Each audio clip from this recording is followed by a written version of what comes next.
Art is too important not to share. Welcome to the Allie and Callie Artcast.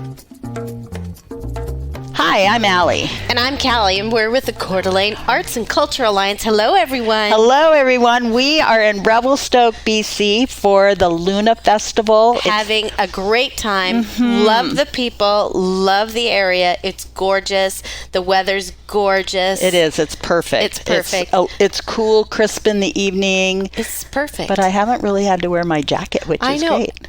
I've noticed the locals are wearing their jackets, and we're like, whew. I know. It's hot. Well, yeah. But I'm always hot. You're hot. Anyway. You're always hot. That's the way it is. But it's been great. We did some shopping. We had a great breakfast. We had a great dinner last night at the taco house. I think that's Taco Works. Taco Club. Taco Club. That's what it was. Yeah. Ooh, God, it was good. And they have good margaritas. They do have good margaritas. We highly recommend. For those guests. We were gonna spend our Canadian money at the Luna Sound last night because you had to have cash, and we had so many margaritas at dinner that we didn't spend any money on drinks at Luna Sound. Yeah, we were just looking for water. Yeah, but there were some great musicians there, very unique and a lot of different styles, and it was just really fun. And I believe it's the 5th year of Luna Festival. The 5th year. And if you haven't been and you need a new exciting trip, come to the Luna Festival. Yes, or if you can't make it here for this particular weekend, just come to Revelstoke because it's beautiful here. It's a gorgeous place. Yeah, I want to move here, but I can't afford I know, exactly. But today, what are we doing today, Allie? So today, we're really excited to have one of the local artists, Ariel Hill, as our guest. And Ariel, thank you so much for taking time. I know you're busy with the Luna Festival, and we really appreciate you taking a few minutes to talk to us. Yeah, thank you for having me. For those of you who don't know me, my name is Ariel Hill, and I'm an Indigenous multi-faceted artist from Wikwemikong unceded territory and 6 Nations of the Grand River. And I work predominantly with blown glass and sterling silver jewelry. And we saw some of your work at one of the galleries in town, and it's beautiful. Thank you so much. Tell us a little bit about your background and how you got here. Yeah, of course. So I had started, I've been an artist, I guess, from a young age. I started in painting when I was quite young. And it wasn't until I went to college that I started in photography. So I did a photography program at Algonquin College in 2003, back when they were still teaching film, which is really awesome. Yeah. So I was grateful to have that experience. And then I ended up taking a bit of a hiatus. I went to school for journalism and moved out west and just kind of took a break from and deciding what I wanted to do. And I settled on going to a jewelry program at the Kootenay School of the Arts. So they do a 10-month intensive certificate program. So I did that in Nelson, BC, and it was great. And I still make jewelry to this day. And I had decided to take that one step further and to go and do my BFA at the Alberta College of Art and Design, which is now called Alberta University for the Arts. So they've changed their name since. Oh, wow. And are they in Calgary? They are in Calgary, Alberta. Yeah. So I went there to do my BFA with the intention of doing jewelry. And I took a glass blowing class while I was there and fell in love with it. So I ended up switching my major and majoring in glass, but now I do both. Oh, wow. Yeah, and it's beautiful. It is. And what inspires you? So I'm mostly inspired by elements of the natural world. Everything from like large scale landscape to microscopic details of plants and stones and things like that, which is also directly connected to my culture, like growing up, being very connected to the land and having ceremonies that tie you to elements of the seasons or to nature, or, that kind of stuff. And so as much as it's just inspired by nature, there's also a cultural connection there as well. Yeah. Yeah. Well, so actually blowing the glass. So you're with the tube and I'm trying to remember exactly. Explain blowing glass. Yeah. So there's a few different ways you can work with glass. You can work with glass on a torch, and that's still glass blowing. You have glass tubes and you have a torch set up, but that's not what I do. I work with furnace glass. So we have a large crucible in a furnace that stays on all the time at the glass studio I work at, and you have a 6-foot stainless steel pipe, and that's how you actually blow the glass. So you gather fresh molten glass on the end of that 6-foot pipe, and then you shape it with a variety of tools, anywhere from wood blocks to metal things that look like giant tweezers, kind of. Those are called jacks.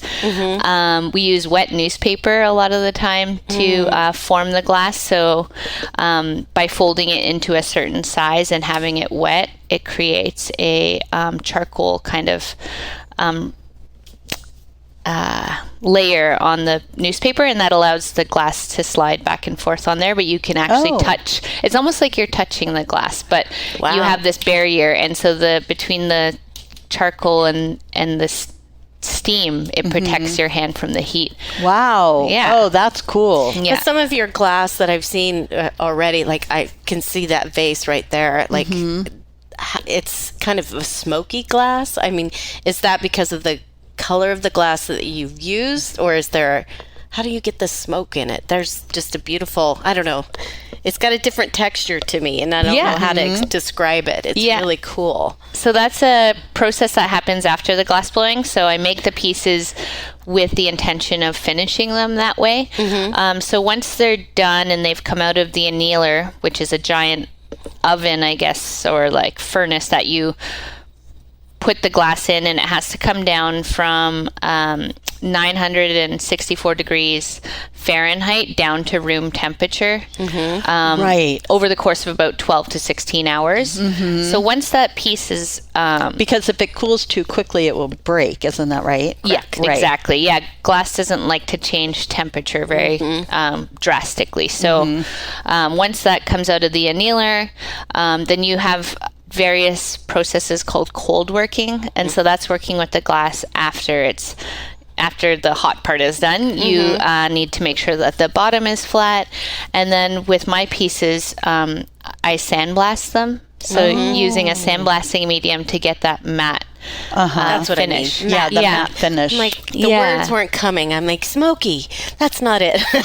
Matte. That's it. Yeah. But we knew what you meant. Okay, well, it just helps. I think the subject matter that I work with a lot of times is related to stones or to water or sedimentary elements, and so having the glass be matte kind of speaks to that material a little bit closer. Yeah. It's a little more natural. It does. It feels a little more organic somehow.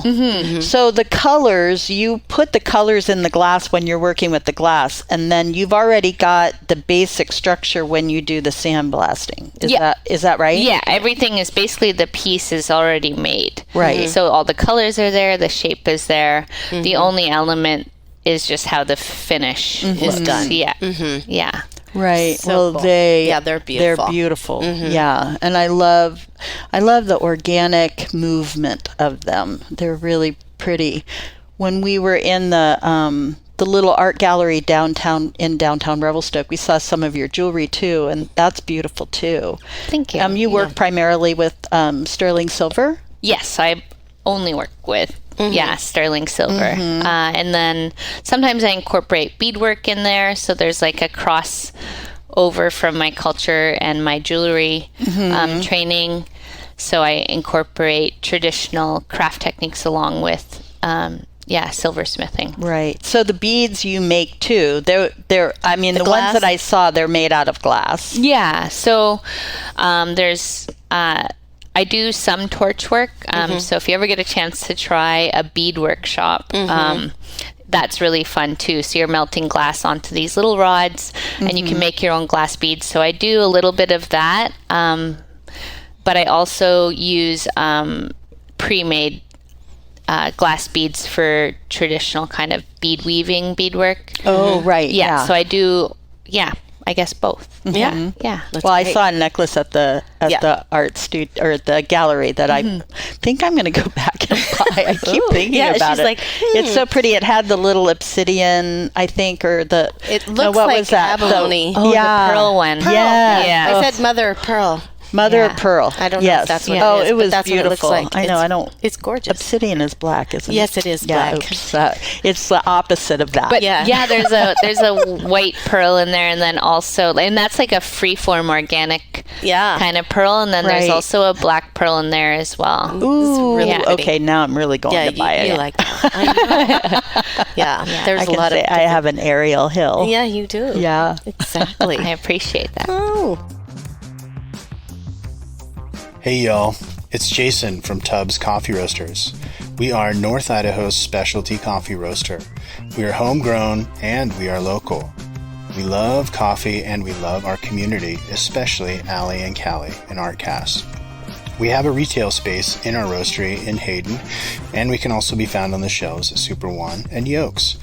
And if you like to buy coffee online, we do offer subscriptions. You can find us at tubbscoffeeroasters.com.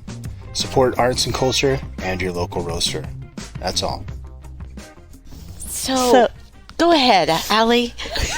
We do this a lot. I know we do this a lot. So, So Ariel, you're one of the things that we thought was, well, Megan, of course, my daughter, who knows you, is the one that said, "Oh, you've got to talk to Ariel. I love her work." And she mentioned, the fact that you are. That you have this cultural influence in your work, and I think we would really like to know more about that and the traditions that you come from. Yeah, of course.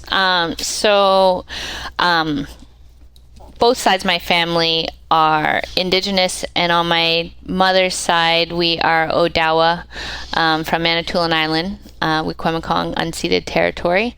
Manitoulin is one of the biggest, or it is the biggest freshwater island in the world. It's a really beautiful area. And then my dad's side of the family, we are Onondaga Eel Clan from Six Nations of the Grand River. So both in Ontario, just to give you some context of where that is.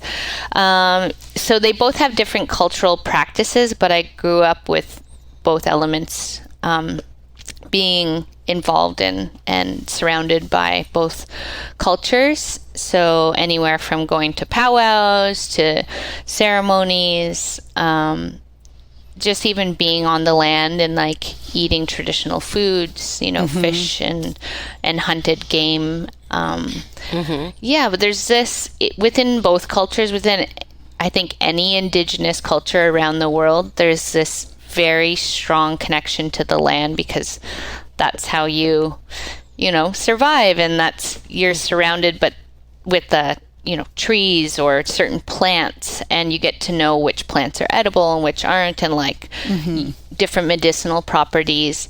And from all of that kind of ancestral knowledge, we have what our Indigenous cultures are today that are still very connected to all of those things. So, knowing all your traditional medicines, on my mom's side, there's the four medicines: cedar, sage, sweetgrass, and tobacco. So all of those have a different purpose or element that involved in ceremonies or in smudging. And then there's also this connection to seasons or to harvest time, or to, knowing parts of a tree that can be used for craft or can be used for clothing or medicinal properties. So growing up in an Indigenous family, you already have this really deep respect for the world around you, right? More specifically, the natural world around you. So I guess, I've always been inspired by that from a very young age. And as I got older and went to art school, and quite often I'd be making work about sedimentary landscapes, being very interested in the layers that you could see in the stone and how that represents time and how short our time has been on this earth, and how it makes you feel small. Like, the natural world around us is so much bigger than us. Right. And the history there is so long, and that sedimentary landscape kind of speaks to that what's around us is going to always be more powerful than our presence. Yet we feel like we have this control over the natural world. Right. And we don't. And we don't. Yeah. Right. So, it is humbling. Yeah. Yeah. So working with those concepts, I've always, been asked, how does that relate to my culture? Or why don't I make work more directly related to my culture? I feel like people try and pigeonhole you as an Indigenous artist. But I had to explain that just making art about nature there's an Indigenous background there. Right. Like it's intrinsic to that subject matter. And I'm connecting the pieces a little bit more literally these days in my practice. Or maybe I didn't want to be pigeonholed, so I kind of veered away from that. But now that I've reached a point in my life, I want to talk about it more than I am exploring more traditional crafts and how that can overlap with my contemporary practice. Right. How did you end up in Revelstoke? I followed a boy. It's always the boy. Yes. Yeah. No, he's a man, but we were dating, and I was in art school, and he lived here in Revelstoke, and when I graduated, it was a pretty easy decision. Place, yeah. Yeah, it's a beautiful spot. I lived in Banff for a really long time, I think 12 or 13 years. Oh, wow. Yeah, and it's a gorgeous place, but it's very, very busy. Right. So it was nice to move to a different mountain community that is growing for sure here in Revelstoke, but there's a little bit slower pace here, which is nice. So yeah. It's a much smaller community and a big deal in the wintertime, but now the summer is starting to gain a little traction too. Megan told me that the summer would be really quiet and it would just be the small town community, but now people are discovering the water play as well as the snow play. Yeah, and there's so many things you can do here in the summer, and our mountain biking scene is really picking up. Oh yeah, I heard that too. So there's the resort has a bike park, but we also have been pushing and developing a lot of trails. We have a really good Revelstoke Cycling Association, and just lots of stewardship for the trails and psych about it. But now people are starting to flock here in the summer as well. There's great water sports, great fishing, great hiking. It's a great little town. It's really sweet.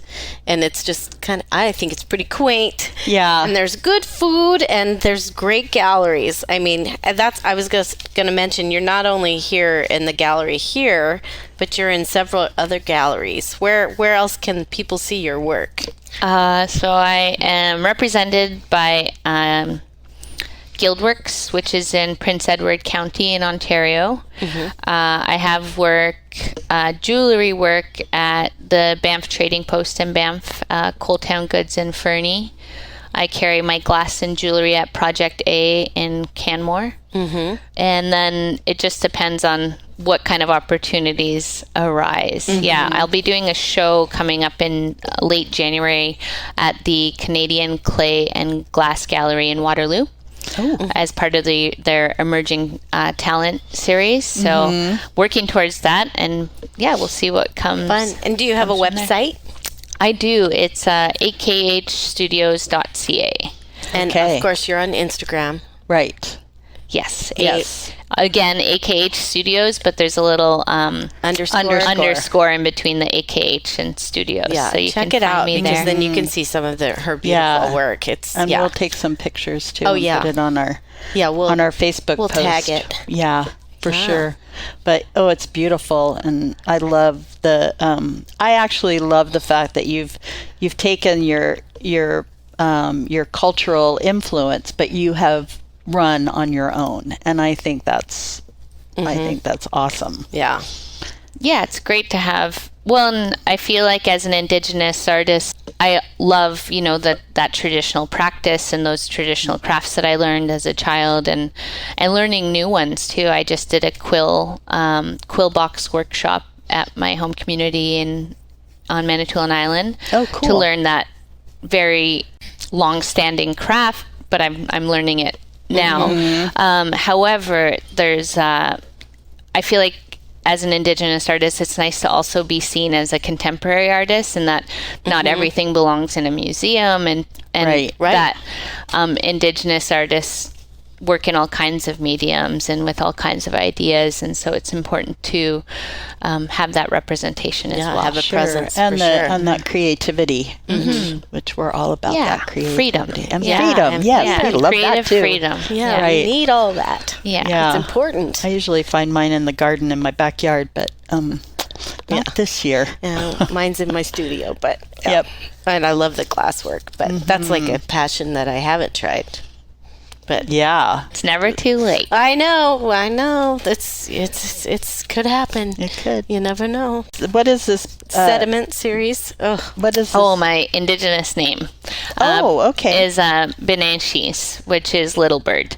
Oh, So, I love that. sweet. Benashis. Yeah. Benashis. Benashis. Tenacious. Yeah, I love that. Yeah, and I love that you have named your exhibit Honor and Respect.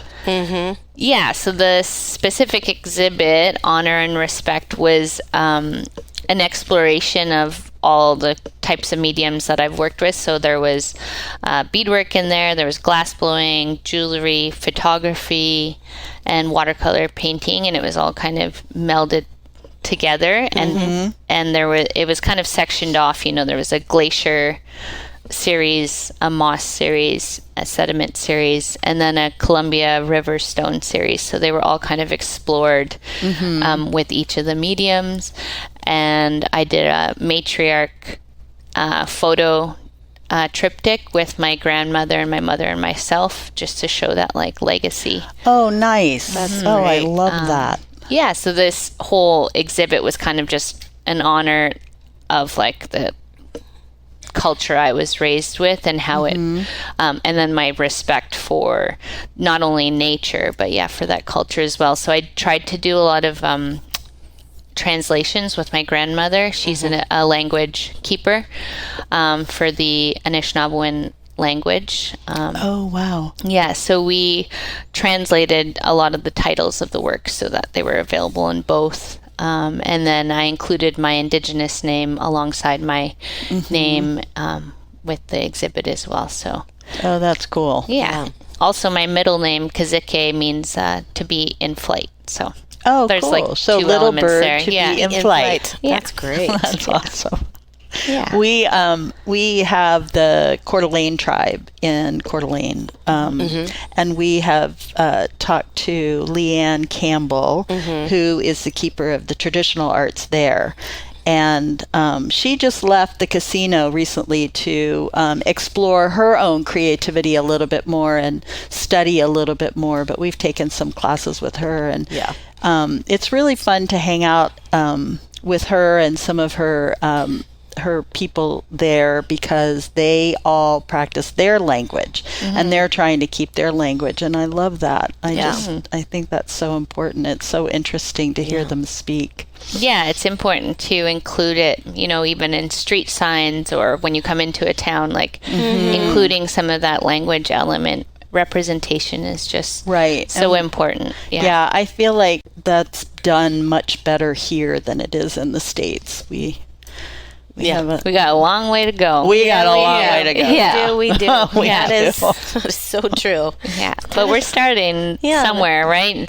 Right. It's, even last night at Luna Sound, there was a lot of Indigenous representation, which, being an Indigenous person in this arts community, it felt really good for that's me good. to see that and to feel like we have a voice here, and they are from different Indigenous communities, but them coming here and sharing that their art with us, or their music or their dance, it really means a lot. And I think that it makes me feel more included here in this community.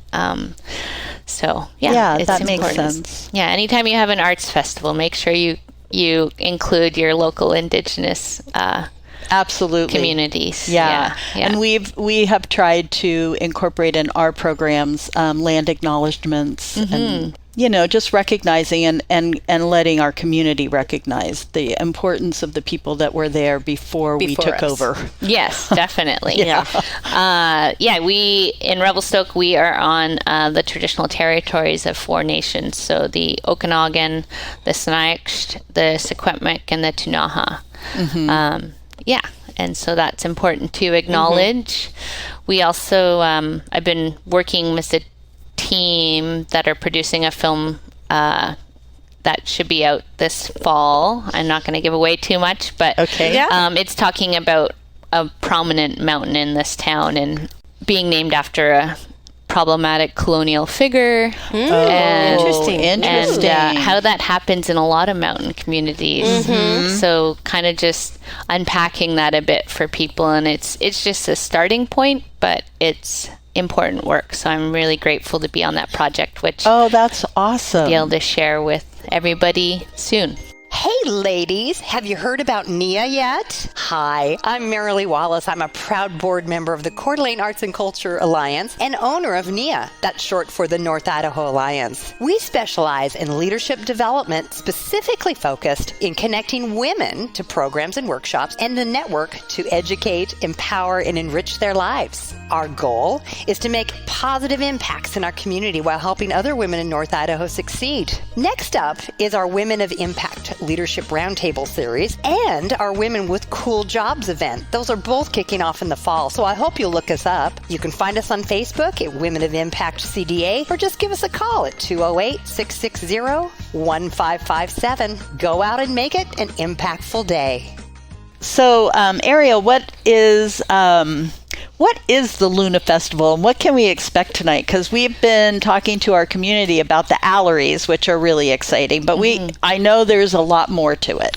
Yeah, so it's a 3-day festival. So yesterday was Luna Sound, so various musical venues with different acts happening all over town. There were 4 venues last night. And then today we have Luna Arts. So it's a nocturnal arts festival. So it happens after 6 o'clock. And we have all these installations being popped up all over downtown. So there's kind of this map. Yeah, there's like a 6 or like a, I don't know what you call this, 6-block radius. Sure. Yeah. That sounds right. Of downtown core, where there's going to be 43 different installations. Wow. Some of those are performance-based. And then a lot of them are interactive. So people can walk through these installations. Oh, cool. Or they can peer into them.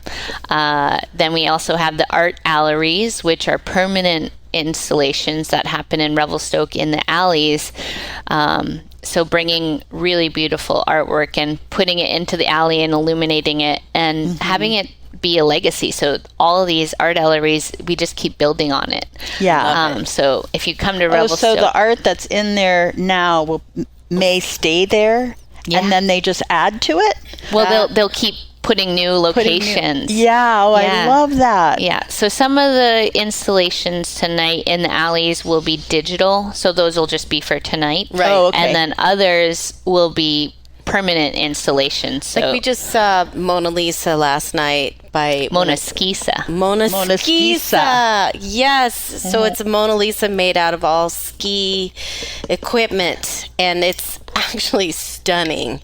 It's very large and it's very cool. And I don't know the artist's name. His name, Buchanan. Rob Buchanan. Rob Buchanan. Right. Very cool. So that will stay. Yeah. Oh, that's been up for a few years now. It has been up for a few years. Okay. It's new to us, but Right. it's very cool. We're Yeah. like, wow, we need the alleys in Coeur d'Alene. Yeah. Yeah. Anything in particular we should be looking out for? Well, I am on the Big Eddie Glassworks team, and we have it's Bubbleworks. Where is it here?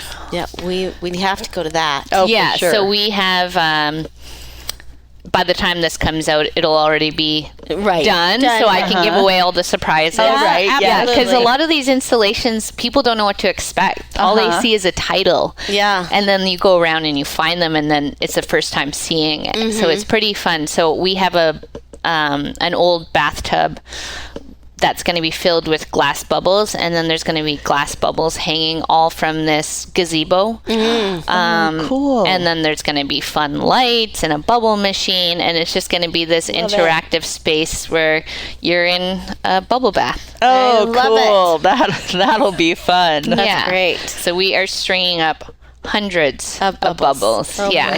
boy. Which will be Oh, what I'll fun. get back to when we're done. When we're here. done. I know. I that's know. We're great. keeping her from working. Yeah, that's awesome. So where do you see your artwork going from here? Are you ready to explore something new? Yeah, I think after art school, there was this bit of a break where I just wanted to make and, find ways to sell it. And I'm kind of coming full circle back to a point where I want to explore concept again and find ways to make that work. So applying for shows and exhibits that allow you to have that self-expression, but in making work that's not necessarily geared towards selling. Right. Grant opportunities, things like that. So I'm kind of getting back into the conceptual side of my work and developing new things. I mean, the Sediment series is always going to be there. There's certain jewelry that I make that's always going to be there, and that's how I, keep a roof over my head. But then Right. there's these new concepts that I'm starting to explore that will hopefully I can keep having a good balance of both. So Right. the show I have coming up at the Canadian Clay and Glass Gallery will give me an opportunity to do that, and hopefully maybe applying for some residencies and workshops next summer. I've decided to take a step back next summer from the glass shop. It's just really, really hot. It is really hot in there. in the summer, so I'm going to take that opportunity to hopefully find some residencies. Like if I free up that space, hopefully it creates room to keep growing as an artist. Maybe we can get you to Coeur d'Alene. Yeah, That would be fun. cool. We'd love that. yeah, that would be fun. awesome. It's a beautiful area down there. It is Yeah. a beautiful area, and Yeah. we are a pretty vibrant art community ourselves. So it would be lovely to have you come and bring your art expression down there and maybe share it. Maybe at Emerge, Emerge would be perfect. wouldn't they? Yeah, Emerge is our nonprofit gallery there that promotes emerging artists, and Oh, lovely. it's really cool. It's a beautiful space. Yeah, it really is. Yeah, for sure. Well, maybe. thank you so much for Yes. taking the time to come talk to us. This has been great. We're really excited We have to about go to tonight. that shop and go get Allie that necklace. Yeah, right. Amazing. Well, yeah, thank you so much for having me Yes. and giving me this opportunity. And Absolutely. I look forward to bumping into you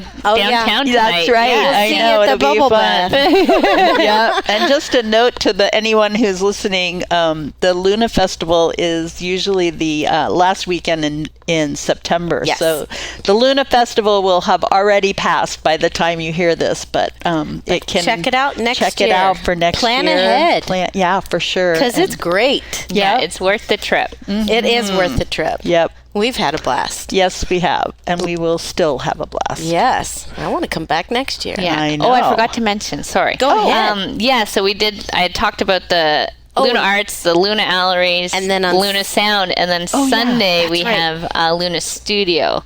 So that's an opportunity on Sunday to get a bit more insight into the works by specific artists.